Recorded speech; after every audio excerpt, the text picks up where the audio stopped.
Ayan, magandang araw. Ito na, proceed na tayo dito sa tinuringan natin. Ininstalan natin ang flooring na kung saan. Ito na, drywall installation, mga kumbate. Pero yung ginawang bridging, which is yung kahoy, mga kumbate, nagbago yung isip nila, madam. Ang gusto nila kahoy na lang daw kaysa daw sa metal studs. Wala naman tayong dyan magagawa, kundi yung ano yung gusto nila, yun yung ano natin, susundin natin. Bale ito, tuwang ko si Paul. Yung labas nito mga kumbate, hard deflex. Pero yung double nito sa kabila, yun dito, part na to, plywood yung papa-installan nila, madam. Ayan. Ito yung mga 2x2 na Jimelina yung ginamit namin. Matibay naman tong kahoy na ito mga kumbate. Ayan. Bali, ito yung naano namin, di lang ako napag-vlog kanina, gawa ng busy tayo ng konti mga kumbate. Bali ito, kahapon na pinuringan kahapon, matigas na. Ayan. Kaya pwede na natin installer ng drywall. Ayan. Yung labas nito, hard deflex, yung loob, which is yung ano, plywood. Tsaka dito mga kumbate, i-divide to. Pinto, merong pinto dito. Tsaka dito sa may part na to, ayan, i-divide to dito para 2 kwarto. Okay. Okay, ay malinis na. Malinis na mga kumbate. Yung kabilang kwarto, malinis na. Ayan.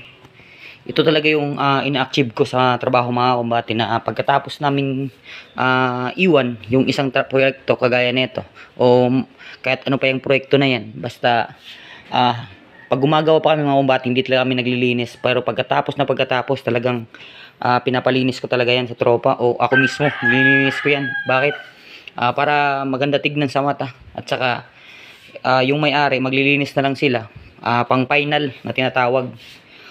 Basta yung mga alikabok tsaka yung mga pinagkainan ng mga lagari, yan, kinukuha na namin yan. Tsaka yung mga retasong mga plywood, nililinis agad namin yan. Pero yung may-ari, maglilinis pa rin sila, pero pang final na yung linis na panglinis nila mga kumbate. Pupunasan siguro nila yan. Pero yung mga alikabok talaga na nakadikit, talagang pinapalis ko yan. Gusto ko, bago ko iwan yung proyekto, malinis talaga mga kumbate. Ayan. Tsaka dito sa part na to, pinapatuyo na lang namin yung dito. Ayan. Diretso hanggang dun.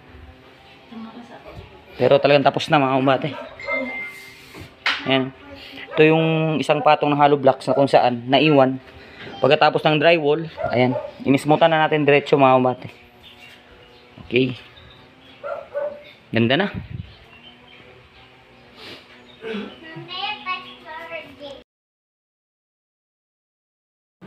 Ayan, nakapag-double wall na tayo sa loob mga kumbate. Ito. Saka nakalagay na rin tayo ng partition dito sa ano na to.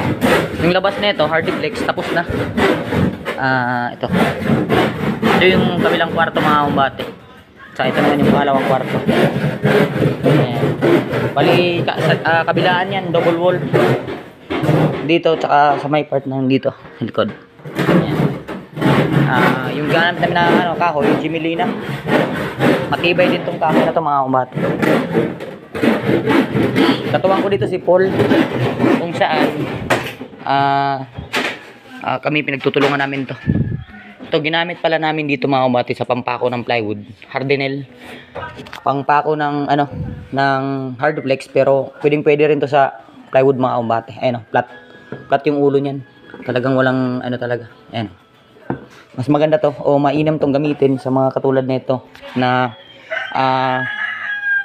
pang plywood, hard flex. Mas maganda tong gamitin mga kumbate, gawa ng yung ulo nito, ulo ng pako na to is flat. Ayan. Mapapansin nyo mga kumbate. Mas maganda tong gamitin sa mga gantong katulad nito. Pangit para sa akin, di ako gumagamit ng finishing nails na number 1 inches na finishing nails. Ayoko nun. Para ito yung mas maganda mga kumbate. I-try nyo to. Maganda tong gamitin sa mga katulad nito. Ayan. Ayan, tapos na. Tapos na mga kumbate. Kitang-kita nyo naman na ganda ng pagkaka-install. Tsaka dito sa part ng harapan, tapos na rin. Bali, hardiplex yung pinakabit nila madam dito. Ayan.